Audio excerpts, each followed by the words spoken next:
Oh no. Oh no. I thought you were Oh, Here we saying are, the something. Berto Bunch. Oh, The no. Berto Bunch. Oh no. It's And me, that's call how me he Birdo, became and my Oh, other no. personas. Meteor, the sassy one. Oh no. Luna, the Luna one. What? And What? Peel, the annoying one. Yeah, that's about accurate. We're here to deliver more news to your face. Or your And ears, whichever Berto, you the prefer. sexy one. Damn right. The sexy Eggman. Oh Sexy my. Roberto, Nick. Exactly. So who wants to? Did you know the PlayStation 5 is what's gonna come out of Sony? I mean, it's all but Wetly been and roughly. confirmed at this point. We kind of Yeah. knew for a long time now, but it's good that they actually said something about time. Yep. They gave us some slight details on this. PlayStation 5 is happening for holidays of 2020. So we have a rough release window, probably late Yep. in that window. Apparently, it's gonna have a solid state drive, which will make games load in an instant. There will be a ray tracing GPU hardware. The optical disc, which I found extremely strange, is they're gonna be 100 GB. Jesus Christ! And if you install the games to the console itself, you'll get a finer grained access to the data. Yeah. I don't know what that means. What that means is they're giving you they're giving developers the option to kind of segment their data into little packages that can be installed and used. If you're like, just to save space, you don't have to install the full 100 gigs onto your PS5. You could say install the multiplayer campaign of a Call of Duty app and just play that. Oh, Hey, remember when Sony came out with the PlayStation 4 and was like, hey, you can download things segmentally. You can download while you're playing the game. And it turned out to be in most cases no one uses that, or when they do it's like, hey, you've got the tutorial level, or hey, you've got the title screen but you can't play anymore until it all finishes. Yeah. Oh yeah, no, I do remember that. No, but it'll work this time. No, for sure. So, I may be an idiot, but what does haptic feedback mean? Because controllers will have it. Haptic feedback is like Rumble, but fancier. It's not quite HD Rumble, but it's not quite your grandpa's Rumble. It's just just slightly better. Yeah, it's not really. But adaptive triggers, now that sounds cool. It's interesting. So I'll give it that. They're putting adaptive triggers in the controllers, so developers can program the resistance of the triggers so that you feel, different amounts of resistance and sensation when you do different actions in games. So, yeah, hopefully this is, an option is given to adjust it yourself in case what the developer made is something you really don't like. Yeah. But, that's interesting. Also, it looks fancy. The mock-ups I've seen. That's the dev unit, yeah? Like the actual that's PS5 the dev unit. Yeah. I mean, don't get me wrong. If that were the actual look of the PS5, I'd be like, yeah, sure. Fucking, I'll take that. It looks like a new-gen Xbox, like the original Xbox. It's better than everything looking like a plain black box. I'll give it that much. Seriously. Yeah. PlayStation 4, I consider it a black box with stacks. It looks like it's stacked. I consider it cake. You've got your black square pancakes. Oh, yeah, it could be cake. I always thought of it as an eraser. Oh, shit. That is what that is. It's like one of those layered erasers with the different colors. But all of the colors are black. Because creativity. So yeah, if that were actually what the PS5 looked like, I'd be like, fine. I want a spaceship-looking thing sitting on my whatever. Yeah. Lap. I don't know. Where do people keep consoles? Kinky. On their pinkies? Yes, that's the place. Kinky pinky. Just spinning it like a basketball. Yeah. So what is... There's actually something that was not detailed in here. There was rumors of the PS5 going for lower latency via special hardware as well. There was an article way back that, by way back I mean like maybe 6 months ago. That's way back to me. So it was talking about, much shorter load times because of the SSD and that kind of tech that they're using, but also lower latency they were going for. And this article talked nothing about that, but that's also something I'm kind of looking forward to. My question is, who is already sold on the PS5? Like, is there any among us four who's just like, yeah, I'm buying it day one? Well, the fact that it can play some PlayStation 4 games better because, like, they brought out, like, Spider-Man, for example, will supposedly play better on PS5. That, and they also basically said they're going to make a Bloodborne 2. Yeah, okay. Plus, the PS5 is supposed to be compatible with every PS4 game, so that's pretty cool. Did they say every? It's just 100% backwards compatible? I thought, that's what I heard. Alright. I mean, So- if they can enhance Bloodborne to run at not 30 FPS, I would be very much more... I'm Highly expecting unlikely. them to re-release the first Bloodborne on PS5 when they release, like, right before they release Bloodborne 2. That's just how I'm guessing. Give it a Dark Souls style remaster. Ultimate. Yep. I mean, there was a recent interview with Miyazaki where he was like, hey, I really liked working on Bloodborne, and also the Chalice Dungeons maybe were the best implementation of it. Yeah, and he also said, I really want to make a Bloodborne, but Sony doesn't want it yet. They want the PS5 version. Yeah. Okay. So yeah, Bloodborne is basically happening. So I guess everybody's buying a PS5 day one. Hey, if Well, no, Bloodborne I'm 2 not. is on it, yes. I'll buy it If when Bloodborne 2 1 comes goes out. 60 FPS, then yes. Damn right. Yeah. Most of the games sell a console more than the console itself. Yeah. Yeah, of course. There's some games that I'll buy a console for, but usually I try to wait until there's like 5 to 10 games I want. Yeah. I waited for the Switch for so long, and then a game came out for it. 10 games came out for it. Switch is the only console that I didn't buy for a game specifically, and I feel like that's the way it should be. I bought the Switch because its hardware was interesting to me. Like the features that it offered as a product were interesting, not the exclusives it had. And I feel like that's probably where we want to go, just for the consumer in the future. But I don't know. The PS5 is doing something, so it's not exactly like, here's a box that we bought like exclusives behind, and now you can get fucked. It's like it's doing things. Like it's got something going on there. You know what I mean? But yeah, the Switch I bought entirely for the fact that it was portable and Same. I could just put console games in sleep mode easily and then pick them up and take them to the toilet if I needed to. It's just like I bought it for first-party Nintendo games. Yeah. So like And at a few launch, specific other games. Yeah, fair enough. I mean, a lot of games came to the Switch that I would have bought a Switch for. Don't get me wrong, but like, yeah. Like what, Super Mario Odyssey? Exactly like Super Mario Odyssey. What are you talking about, Luna? That's the best game on there. you like to hurt me. Did it kill your family too? Did it kill my family? No, it's not nearly that offensive. It's just so boring. It's just so I think bland. what pushed me over the edge was Smash. Like, when they announced Smash, I was like, buying. Yeah, Smash I would have bought it for. Smash I absolutely would have bought it for. But that was before I realized that Smash was going to be slightly disappointing. Also, you mean the title of the stream, right, Luna? I just got a surreptitious message. Yeah, so much for being covert. No. These are the kind of things. It has to do with the podcast, so you can bring it up during podcast. But I've already changed the title. Have you now? I have. Give it a reset, like a refresh, and see if it goes. Let me try. No, it still says Fire Emblem 3 Heroes.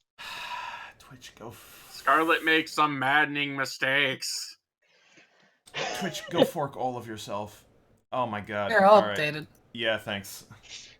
Virtualcast, yeah! Oh, there we go. Wait. No, it kept my tags. It still says news and gaming news. It just dropped everything else. So I did change it. I'm not going crazy. It just decided to... Alright, well, this is fine. You know what else is fine? Doom What, Eternal tell me. being delayed. That's fine. I mean, Yeah, Doom's, because it'll get better. Yeah, Doom's got a lot of consumer faith. So, like, when they delay Doom, they're like, oh, they're just gonna make it better. Not, it's going so badly that... But they're also making Doom 64 a pre-order thing for Doom Eternal if you want. Oh, that's Yeah. pretty nice. Yeah. So it's actually coming on things that aren't just the Nintendo Switch, so we'll be able to play it on Xbox One, PS4, and PC. Yeah.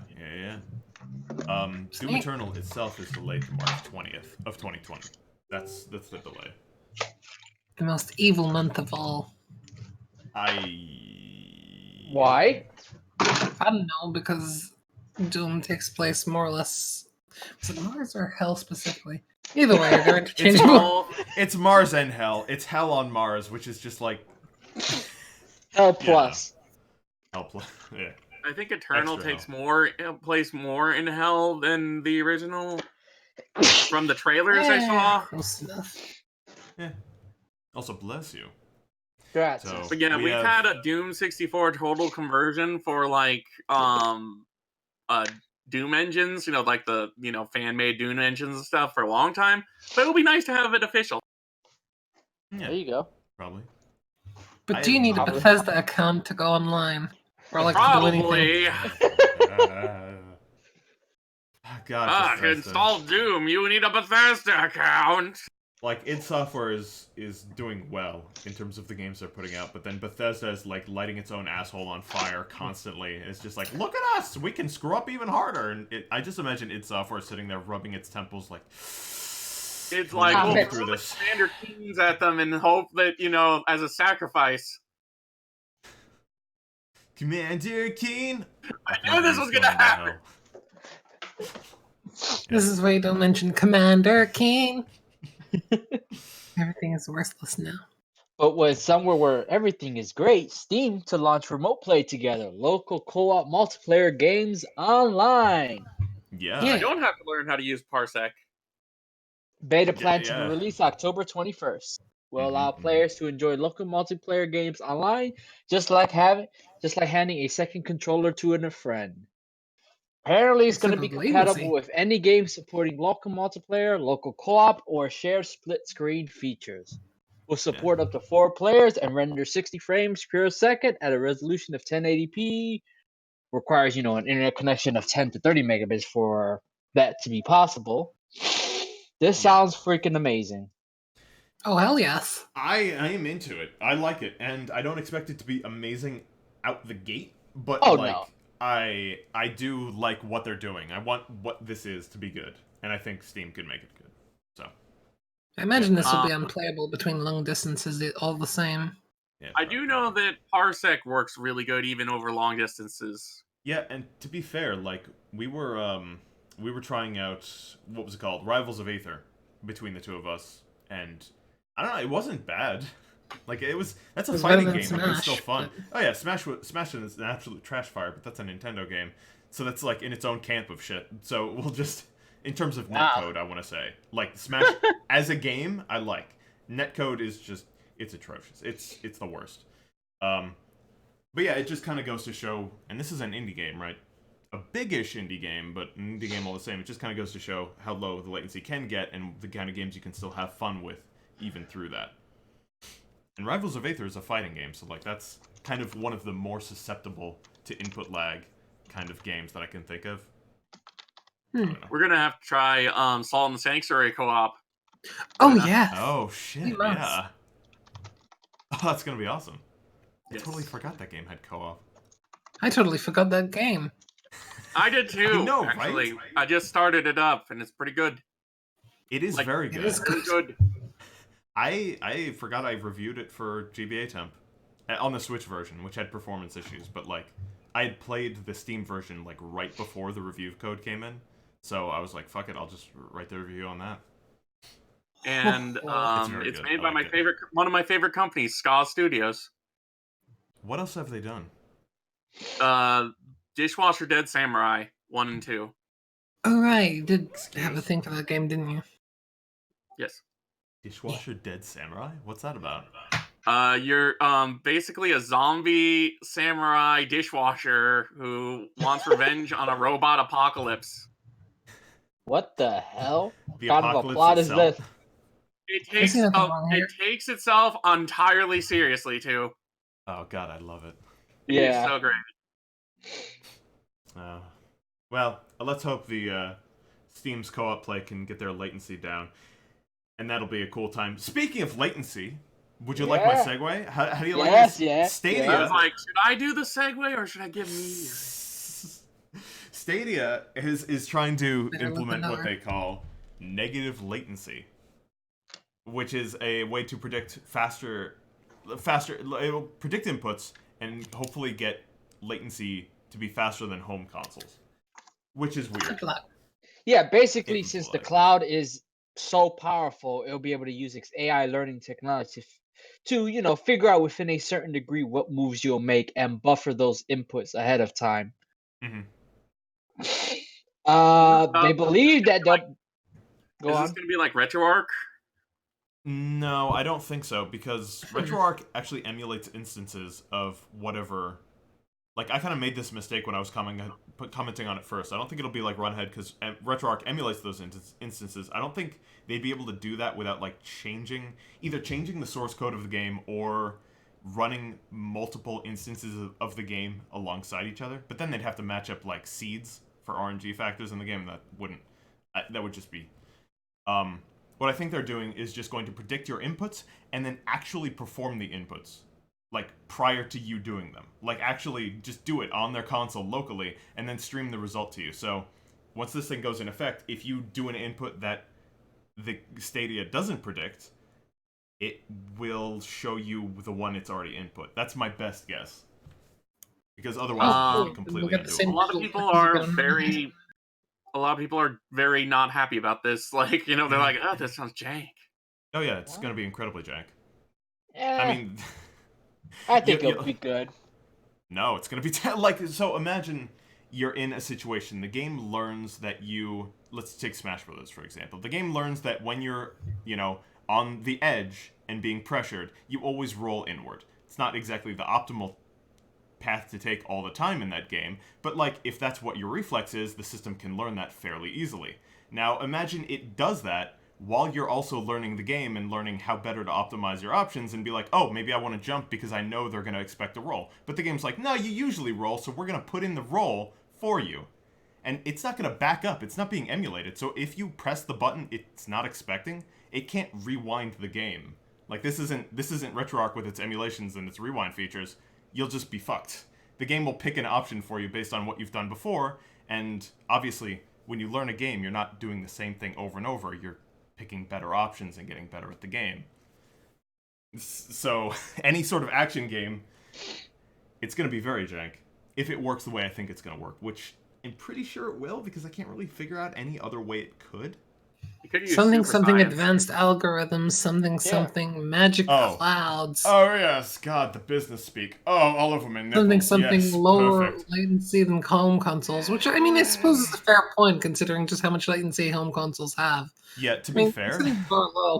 Yeah, that's what I said in I made a Reddit post on this thing or something like that, and that's what I said. It's like, when they say it's going to be better than home consoles are right now, it's really not a high bar. Home consoles have 100 milliseconds minimum for a lot of games. Like the PS4 for EST, 8 has 100 milliseconds min for input lag, and that's just a home console. No emulation, no sort of funny business. It's just how it runs. So saying it's going to be lower than that is well, maybe. But they say give us 1 to 2 years, and this is future-proof. They say, well, let me quote this. They say, ultimately, we think in a year or two we'll have games that are running faster and feel more responsive in the cloud than they do locally, Bakar says to Edge. Regardless of how powerful the local machine is. So they're talking about PC games as well, which get latency in, the double-digit milliseconds, you know what I mean? So, specifically, Bakar notes Google's negative latency, which will act as a workaround for any potential lag between player and server. The term describes a buffer of predicted latency inherent to a Stadia player's setup or connection, yada yada. This can include increasing FPS rapidly to reduce latency, which is fair, but it's not going to reduce latency that much. Even predicting user inputs. They're saying, regardless of how powerful the machine is. And they're saying this will take them 1 to 2 years. So this is going into the next generation of consoles. Yep. So they're basically saying, we haven't even seen the next generation hardware yet. PS5 is already planning to do lower latency via their hardware solutions. It's saying, regardless how powerful your PC is, or how powerful or how low latency the next generation of consoles is, this is going to be better. When it's no. It really is just no chance that's going to actually work out. Good luck. Yeah, good. Best of fucking luck. Heck no, I guess I know good luck for them. Fuck Stadia. Yeah, really. It needs to die. I don't like it. I certainly don't. It's a horrific future that it predicts. Yeah. Oh, it's not gonna be the future, I'm pretty sure. For it to be the future, to have to be successful. But what it will do is buy up exclusives now and get those exclusives locked behind a digital only. You can't own the game or even touch your local files to do mods or whatever. I can't get Orcs Must Die 3. Oh no. I don't know. Well, that's the only exclusive I know of. Well, somebody's gonna care. Well, it's early. They can buy up more. Don't worry. They can be more greedy. But like, somebody's gonna care about everything. They're not Epic Game Store, Meteor. I'm sure they won't buy everything in sight and then tell you it's a good thing. And then they'll shut down Google Stadia 3 years from now, and all 3 years, Meteor. You have a lot of faith in them. I'm sorry. You know what? That's right. It is Google. It'll be in 2 years when they realize they can't do it. Yeah, before they even fully implement the latency technology, they'll be like, this is too hard, fuck it. I guess the silver lining of it, this is that, or rather, the silver lining to Australia having shit internet is that we'll never get Stadia. Yeah, but to be fair, we have shit internet too, and we're getting Stadia. Okay, but you don't understand how much of a clusterfuck Australia's internet is. Yeah, Australia takes the crown jewel of being what the fuck. Then again, we're not that much better, even though we created the SOB. Yeah. America is too dependent on their, soft monopolies in terms of cable providers, so they're just like, fuck it, you get bad internet, and we'll charge you like $1 million. Fuck you. Yeah. And it'll all work out. And it doesn't. It hasn't, and it won't. Something self-regulation. Something be that like the video games isn't industry. needed. Yeah, oh wow. Something tax evasion. Something tax evasion. Speaking of corporations and their douchebaggery. And tax evasion. Did you know that a lot of corporations, a lot of game developers and publishers are evading massive amounts of taxes and getting subsidized even by this tax group? So they aren't just like not paying taxes, they're also getting subsidies, which are costing taxpayers money. So this was a UK investigation. This is something called the Video Game Tax Relief, which is a government scheme that allows UK developers to apply for tax relief from HMRC, subject to qualifying as culturally British. So one of these qualifications is they have to be in the English language, and that goes apparently some way to being culturally British, which is like fine, I get it, but even still, that's kind of a low bar. A report from The Guardian revealed that global video game giants avoiding millions in UK tax has shown that 4 large companies have claimed close to half of all video game tax relief since the scheme's inception. So what's happening is this was meant to bolster the development of some smaller video games, and also to preserve video games who kind of exemplify the whole British culture. Kind of like how Canada has the cartoon thing, where they have to they encourage Canadian unions. Do they? Yeah. Oh. That's why there's like 5 different dubs of Dragon Ball Z, because they kept having to do Canada dubs. Nice. Sure. I mean, a lot of those are hilarious, so I'll take that. The big green dub. But yeah, it's so what it's meant to do is give less tax relief and less subsidies as net profits increase, right? So like if you're a crazy successful development studio that's raking in millions upon millions of dollars, you get significantly less tax relief and basically no subsidies because you're already doing well. You don't need preservation. This is to help the little guys, quote unquote. What happens is all these video game companies do what's called profit shifting, I think it's called. Let me see if tax avoidance, specifically profit shifting. Yes, okay. So they're doing what's called profit shifting. So a lot of companies have subsidiary companies, right? Like company, big company, smaller company, and they're divided across divisions of the world. Yep. And they all have different structures for their taxes and that kind of thing. So what they will do is companies will misrepresent the profits they're getting and say like, oh, well, our division in Scandablosia, because I don't know geography, shut up, is, well, they have a tax rate of like 2% maybe, depending on whatever, and it doesn't matter. So we're going to say like 99% of our profits came from that division. And you can't really, you can't easily prove otherwise because it's a company-wide economy, right? It's money is flowing in and out everywhere. So they just be like, oh, most of our profits came from there, therefore we only pay 2% tax on this 99% of our profits. Meanwhile, in the UK, suddenly our development costs are super high because we say so, and we earn only like 110% of our development costs. You know, we barely come out of over the top. And then suddenly the VGTR, Video Game Tax Relief, is like, oh, you must be one of the little guys, according to our chart, because it's all automated, right?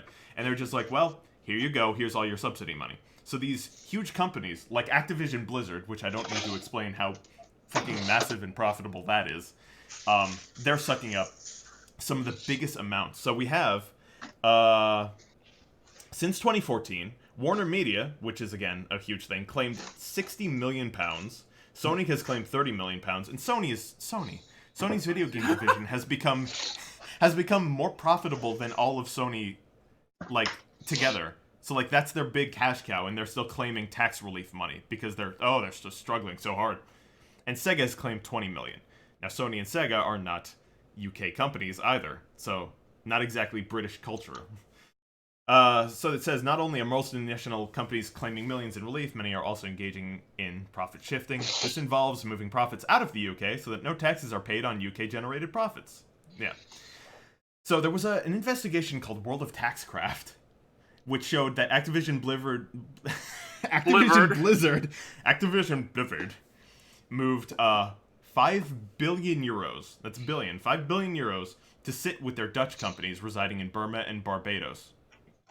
So this is 5 billion euros. This isn't a little bit, right? This isn't like slight tax evasion. This is billions and billions of dollars. So their companies residing in Bermuda and Barbados actually owned the intellectual property to the games that were earning all of this money. So they shifted all the profits over there where they couldn't be taxed, and suddenly they're like, oh, we need money now, give us money, and the system's like, okay, here you go. And that's... So the Guardian study highlights that there are many more companies involved in this practice, and those companies, in addition to moving profits out of the country, are claiming large sums of money in subsidy from the British taxpayer. So yeah, they're just sucking money out of the economy. The investigation demonstrates, this is in their words from the article, not mine, the investigation demonstrates that the VGTR scheme is almost bound to ensure that the UK games industry will not pay corporation tax, regardless of how successful the industry becomes. And when things like Warner Media, Sony, and Activision Blizzard are getting subsidies from British taxpayers, something's fucky. That is amazing. Yeah, it's No, they deserve it. I don't know about that. Development costs are just so so those unemployed high. people that are causing all the no. problems here. I know. How do Yeah, listen, they're in deep trouble. Unemployed people can't pay for loot boxes. Their profits are falling, guys.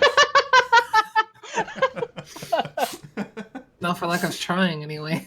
They Yeah, aren't fucking loot seriously. boxes, they're surprise mechanics. Soon they'll be offering fucking... They're going to be so big and powerful in terms of money that they'll be offering loans for loot boxes. And people will go into literal fucking debt to these companies, to the gaming companies, for loot boxes. Mark my words, they'll try it. All of you to think that people haven't gone into debt over loot boxes. Oh, no. They have definitely gone into debt over loot boxes, but with their own banks. I just wait for the day that the gaming companies themselves are actually holding debts to people's lives. Like, that's just the cherry on the dystopian cake. Anyway. Not that I want that to happen. I don't want anyone to go through that. But that's not what I'm saying. I'm not saying, like, haha, you're in debt. That sucks. It generally sucks. It's not good. Don't like it. No boy, no. Anyway. Yeah, it's now kind that of mental, isn't it? Yeah. So on the topic of mental, how about the NHS opening up the first clinic to help addicted children of computer games? Oh my god, tell me all about it. Well, it's been set up because of a concern of a growing number of children and young people using with the heavy use of computer games causing problems with them, especially with their mental health. Is that sad? Okay, parents, just get them away from the TV. That's all you gotta do. Or the computer. I mean, Yeah, well, depends on the situation, right? So for a lot of people, that's basically their only escape, and depriving them of that is basically really shitty to you need do. to have friends. Yeah, well, Also, a lot of people... why are you on here? I'm gonna throw shit at you. Stop making noise. Yeah, I know. You need to interact socially and join a club. It's like I'm talking to people online, ma'am. Yeah. Well, like, even if they're not, like, what if that is painful for them? What if joining a club is exclusively detrimental and they just hate it? Well, they're gonna have to. I mean, in the real world, you interact with other people, so Yeah, like in video games. Wait a minute. Yeah, I know. You have to Luna, use shut critical up! problem solving and quick reactions, kind of like a video game. Meteor, Luna, you're not making the case.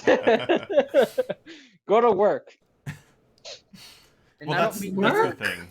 That's the thing. Like, there's definitely a case to be made in this one particular instance. The article does cite one man who has lost his job and has severe, or no, he didn't lose his job. No, he's actually driving. Oh no, for a he living. still has his job. No, he still has his job. But what happened is he drives for a living. So he sits all day and then he comes home and he sits playing video games and his back is messed up. And he won't stop playing because his back is like, even though his back is in constant pain. And like that kind of is indicative of some sort of problem. Although I guess it's kind of ignoring the fact that you can position yourself while also playing video games in a way that your back won't get fucked up. Like, you could lie down, you could be standing up, you could be jogging in place while playing a bit. Like, it's not... They're not mutually exclusive here, but, you know, there are some instances where it's like, well, maybe some of this stuff could be harmful, but at the same time, I don't know. It's like, what if somebody's, you know, given up on living and video games are the only thing they have left? And it's like, take care of yourself. Your arm is broken. You have to go see a hospital. It's like, what if somebody doesn't care? What if somebody doesn't care irrespective of video games being there or not? Like, there are a lot of different situations that can happen. Well, I mean, that's why this is optional. I'm not a... That is the thing, yes. Yeah, but in South Korea, has banned children under 16 from using online games between midnight and 6 a.m. I'm never. Make a boot camp I'm not a for, fan like, of government out of banning video any. What? I Yeah, could South swear I Korean's so heard good. about either China or Korea had a boot camp for like re-educating children to not play video games. Sounds like Yeah, something they have China would those. do. That sounds like something that'll happen in those shitholes. Well, South Korea is Whoa, not that fighting bad. words. You're thinking South of North Korea is Korea. actually pretty. Yeah, South Korea's fine. In general Yeah. terms. Now, granted that they've Yeah. banned children under 16 from using online games between midnight and 6 a.m., I'm not a fan of. No, like- Hey, I'm it's never called a a fan of the bedtime. government telling you what to do. Yeah, it's a government bedtime. Yeah, fuck you, mom. You're literally not my mom. That's for a smart kid. Mom. You're a smart kid. You'll bypass this anyway. It's like, Yeah, no fuck shit. It's you. called like a VPN or playing offline. Yeah. Yeah, people can still play offline. Just whip out a Game Boy or a Switch and just not connect to the internet. Just whip it out. A Game Boy and a Switch. Yeah, Unless you're I playing carry those Bethesda at all games, times. and you need to Yeah, log into the two most popular video game consoles right now. The original big fat Game Boy and the Switch. One of I them. have both. I actually only have a Game Boy Pocket. That's the earliest Game Boy mean- I have. the original Game Boy and the Switch. They're both about equally as portable. Yeah, no kidding. Although, no, that's actually Pants not pocket fair, about- Luna. The original Game Boy doesn't have an analog stick that sticks up and gets caught on your pants pocket. Kinky. True, but they both have about the same battery lifespan. Oh, damn, shots fired. Damn. But yeah. Oh, so Henrietta Bowden-Jones, whose name is incredibly familiar, but I couldn't find where. She says, gaming disorder is a mental health condition which can have a hugely debilitating effect on people's lives, both for patients and their families who can be left feeling utterly helpless in the wake of a loved one's addiction. I kind of have... The only problem I have with that is, like, the NHL, or the WHO, the World Health Organization? What is it? It's that. Their definition for gaming disorder is vague at best. They say, to a detrimental degree. It's like, well, who If I decides recall what is correctly, detrimental? wasn't the description like copy and pasted from gambling addiction, but replacing it with video games? Yeah, because the addiction definition is very, very vague for all things, and they don't really have a way of, being more specific with that. Yeah. She continues saying, gaming disorder is not a mental illness to be taken lightly. We're talking about instances where someone may have to spend up to 12 hours a day playing computer games and end up becoming socially isolated and lose their job as a result. Losing their job? Real issue. Socially isolated? You're blowing that one out of proportion. Like, not interacting with people is a great thing. Let's not like, get crazy here. Alone time is fine. Until you forget how to talk to people, and then you're just like staring at a wall. You forget how to talk to people. All that really needs to be said is that you need to get yourself into an abusive relationship, so then you don't have to be alone. Exactly. Do you want to talk about it? Because being alone by society standards is the worst kind of failure you could have in life. If you're not in a relationship, then what are you doing? It's just like being alone. What do you mean? It's like I'm just sitting here. If you're not going out to bars, you're just not living. Exactly. You must have something wrong with you. But I had that so much growing up. Like, I'm 21, and they're like, "Oh, why aren't you going out to bars and partying?" I'm like, "Because I don't like it." Yeah. And they're like, "Oh, you're wasting your life." Yeah. Well, obviously you've got some sort of social interactive disorder if you don't want to do that, right, P.O.? Because obviously America, whoop-a-doo. So it's just like, yeah. But the most damning thing that actually was said here, they said the damage of addiction of any kind goes beyond the child or young person, causing distress to parents, families, and friends. And this is why people need to... Because fuck the person suffering. Yeah, exactly. I like how they make it about everybody else but me. Oh, okay. That's not an okay thing to do. If somebody's going through a bad time and is dealing with a problem, saying like, wow, it's your fault that your family and friends are suffering, therefore you have a responsibility to get better. It's like, wow. Thanks. Do you not know what psychology is? I thought you were specifically psychologists. You don't do that to somebody. Meteor, stop being depressed. You're making other people depressed. I know, right? God. Oh shit, I guess that's the end of my depression. Yeah, I know. Well, now I'm feeling real glad that I'm a burden on literally everyone. It's like, wow, don't fucking do that. Fix it. Yeah. Fix it.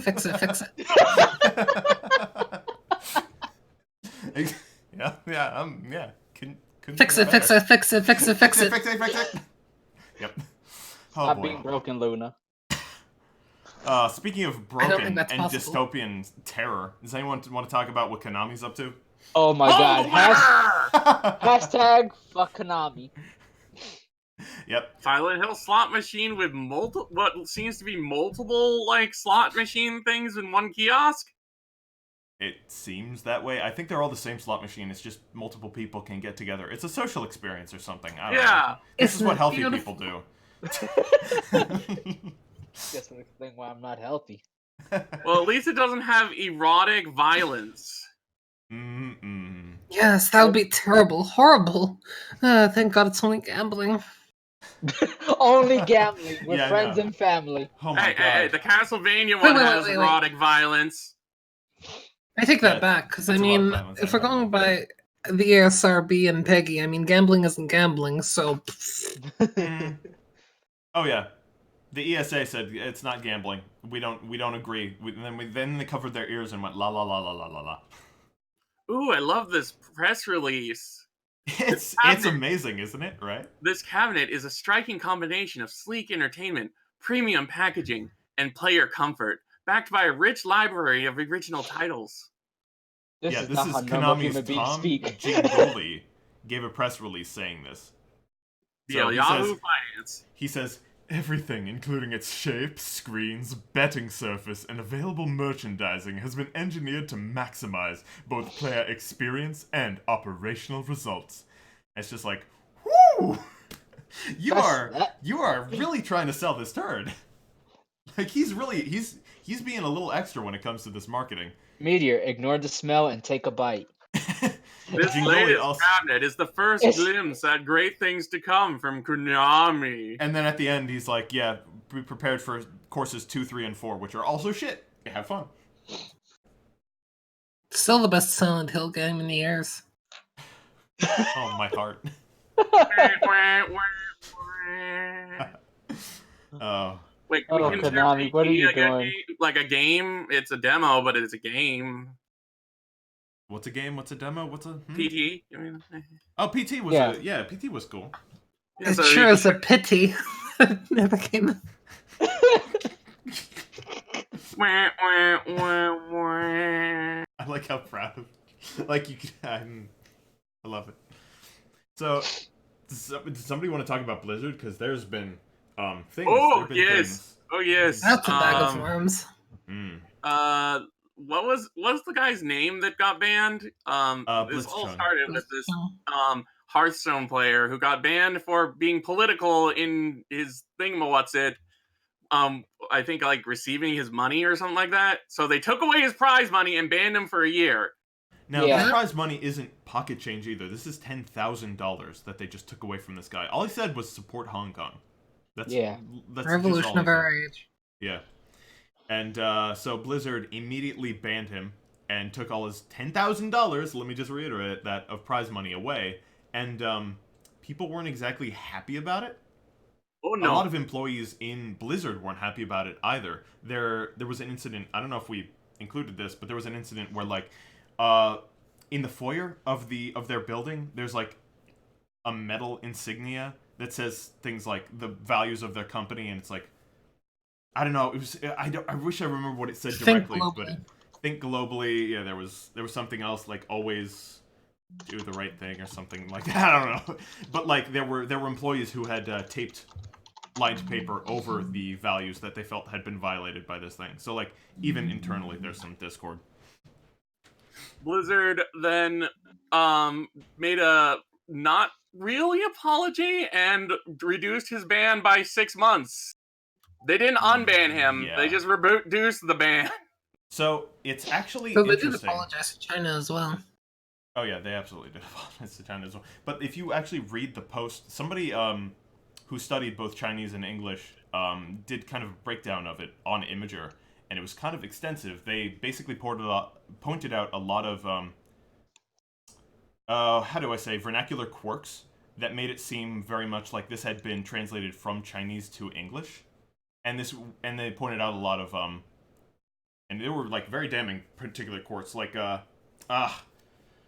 weird expletives that precede sentences as topics, rhetorical questions that come out, and to sentences that end too soon, non-conjugated verbs, like a distinct attempt to not conjugate verbs whenever they can into past tense, which is something that doesn't exist in Chinese language. And they compared it to a lot of different like Chinese propaganda messages, as well as other companies who would put out the same Chinese propaganda message, pretty much worded slightly differently, and it was pretty much one-to-one in their intricacies. So people are suspecting that this whole Blizzard statement was either edited by or completely written by some representative of the Chinese political party, which is weird. And then Blitzchung did later put out a statement. He is a Chinese-speaking natural, and he translated to English. They actually show a lot of the same idiosyncrasies, is the word I was looking for. Of course, that makes sense because he originally wrote it in Chinese and then had it translated to English, so that would make sense. But again, it kind of gives credence to a lot of these things that people have pointed out. And it's a thing. I don't know how it's ever going to be proven, but, you know, conspiracy theorists out there, it's just kind of like, yeah, that's shady. Anyway. A bunch of fans have taken the character Mai from Overwatch and started using it in political propaganda. Mm-hmm. And they're actually using it, apparently. Yeah, that's my favorite thing. So it did reach Hong Kong very quickly. So it was basically right after the fact that people started making memes with Mei as a pro-Hong Kong symbol. So they dressed her up in like pro-Hong Kong clothes, and they gave her the patch over her eye to represent the nurse who had her eye destroyed in a peaceful protest. And then gas masks. Yeah, gas masks and free Hong Kong signs and all that. And it's apparently really taken off to the point where people are cosplaying as Mei in the free Hong Kong getup and using her as a political symbol over there, which is cool. People are and also I saw a lot of pictures, people like printing out the fan art. Yeah. So apparently this is having some effect, because Blizzard has apparently pulled from sale something like Luna, you told me, it's a $175 Mei statuette. So they've actually pulled that from sale in China. So, like, obviously something's happening, and Blizzard's kind of iffy about it. A little bit scared. And so that's the thing. People are trying to do the same thing with Mickey Mouse, but I don't think it's going to take off. Oh, no. There are a lot of companies who have either chastised employees or put out statements or fired employees for supporting Hong Kong, and put out statements that were basically pro-Chinese nationalists. And a lot of these were collated into the little evidence analysis that I was talking about earlier of the Chinese verbiage and language that was kind of from Chinese to English translation, leftovers, if you were, artifacts, if you could. a lot of companies, Disney, for example, and all these companies are kind of being brought together and being pointed out as kind of shitty. And so they're all trying to. Is another one, but they're owned by China, so Yeah, well, you can't. Yeah, not much you can do there, but yeah. And so they're trying to get a lot of different mascots labeled as pro-Chinese or pro-Hong Kong supporters. That's going on. I don't know if it's going to go anywhere. May, it makes sense. May, it makes a lot of sense. Mickey Mouse is forced. She's from Hong Kong, isn't she? Yeah. I don't know. She's from China at the very least. Yes. Yeah. What they should do is get Shenmue guy, looking for sailors in Hong Kong, and like, I'm not gonna look for sailors in China. I've been watching someone play that game. It's stupid. Though it is interesting that this whole thing happened because, like, BlizzCon is going to happen in a few weeks, and people are planning protests as a result. Yep, people are planning to show up either in costumes of Winnie the Pooh or May and protest. Yeah, because President Xi is just like, I don't like it when people call me Winnie the Pooh. It's like, well, guess what we're gonna be doing? You just gave people a bunch of ammo. You dumb goose, my good friend. He's insecure and not the smartest, apparently. So. Well, that was originally because they compared him and Barack Obama, I think, to like Winnie the Pooh and Tigger. Nice. What? Chinese forums. How does that work? So then Winnie the Pooh got censored as a result of that because the comparison was like. Okay, and another Blizzard kerfuffle was World of Warcraft Guild was forced to change its name from Gay Boys because it's clearly offensive. Oh yeah, so offensive. I love how blunt that name is. Gay Boys. Well, the thing was, they weren't a group trying to be derogative to the gays. They were all of them in the group gay boys, and they're like, we're gay. Let's make a guild all about being gay because we like being gay, and they just call themselves gay boys. Like, it's not. There's absolutely no hate or derogatory thing in there. They're gay. They're gay boys. We are the gay boys. It's just boom. And so Blizzard got complaints for a staggering amount of people complained about this. All four people. They got repeated complaints from 4 individuals in this big World of Warcraft world. 4. And Blizzard was like, all right, so we're going to take down the name of your guild and replace it with gibberish. It was like HXKZH, something like that. Apparently it was automated. Like, yes. It only took 4 to get the automated thing? Yes.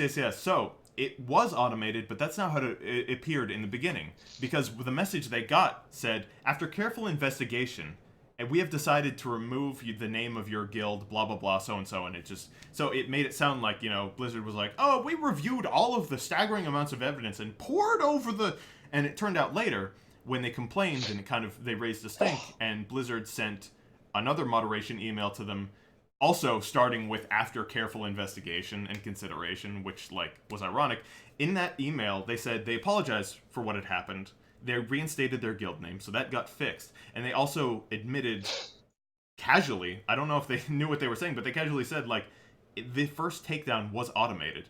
And the employee who wrote the email was like, this will probably happen again. Fantastic. Wonderful. This will probably, he was, don't get me wrong, he was apologetic, and he sounded like he was not a fan of this system, but the fact that, So after careful investigation is basically code for we don't give a shit. Here's your... Yeah. It always has been. Yeah. So it's a huge thing.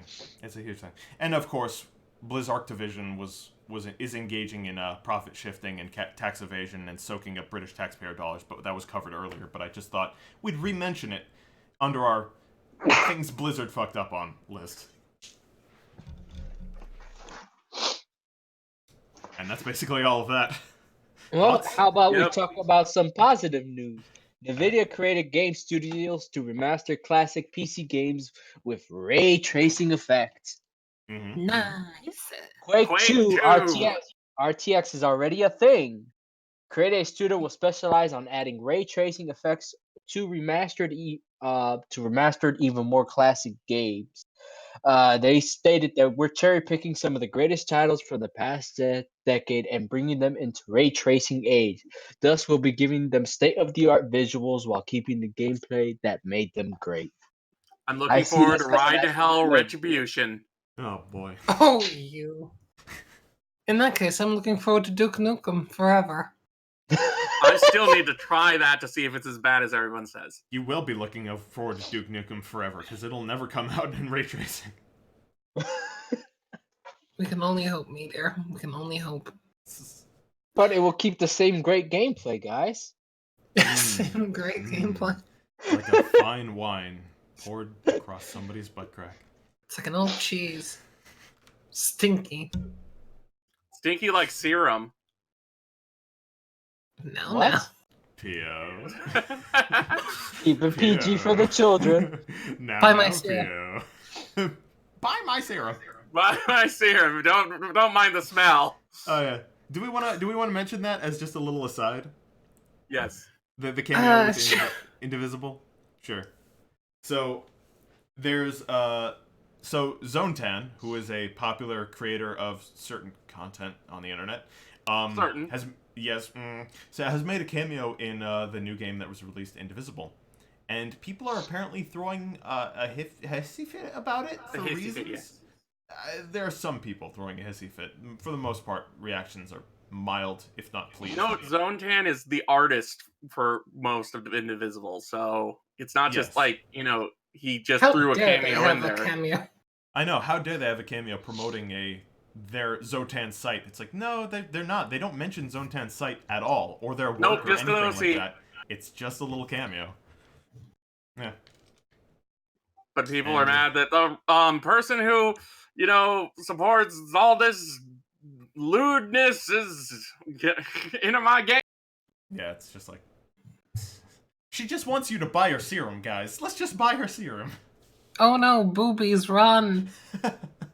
God, keep the nipples away from the children. Get them away. Why are we being a bit nippy today? Hey. I get it. But yeah. And that seems to be all the news that's fit to broadcast. It does. Anyone have some closing thoughts? Any topics they want to address? Just put more salt in the wounds of like the Blizzard thing. Overwatch Switch physical version doesn't actually contain the game. It's just a digital download. Oh, wow. I can't believe it. Yep. A company like Blizzard, my favorite company in the world. I mean, they're struggling. They need the tax relief. Yeah. Oh, they can't afford cartridges. I remember when people would actually say Blizzard was their favorite company in the world. And now it's Blizzard ironic. Blizzard did accrue a lot of positive PR in the early days.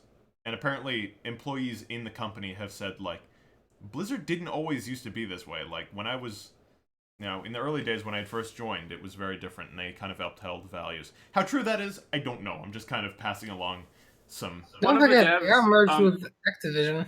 Yeah, after they merged with Activision, it was pretty much all downhill from there. One of the original devs of World of Warcraft was going to make a guild in the WoW Classic server, but he's like, I'm not giving them money now. Yeah. So there was also something that was happening. A lot of people en masse were trying to delete their Blizzard accounts because they knew they would hurt their bottom line in terms of like investor perception. And Blizzard was apparently locking people out from deleting their accounts until they set up like 2-factor authentication and gave their phone number and like super intimate details to make sure. They turned off the thing so it always failed. Oh, did that eventually happen too? Yeah. They would have to use like their ID to confirm that it's them, and it would always fail no matter what. Yeah. So, what a bunch of dicks. I wonder if you can delete it now. If I had one, I would. I have StarCraft. I want to keep it.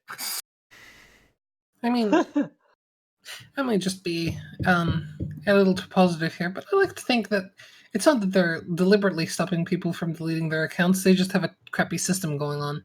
They were just overwhelmed. It's just broken. Yeah. That was never designed for anyone to leave. Never. Yeah, really. Is that the abusive relationship you were talking about, Luna? Help me. You don't play Blizzard games. I saw you guys playing Destiny. Oh wait, that's not Blizzard anymore. Destiny was Blizzard? I thought Destiny was on the launcher. It was. Well, technically, it was Activision. Oh, that does make more sense. Yeah. Yeah. Closing thoughts. Anyone have? I've been your lovely host. Call me Berto. Farewell, gentlemen. And I've been your lovely second host. Call me Berto too, the Berto Bunch. And I'm not here. I just wasn't here the whole time. All right, bye everybody. Bye bye.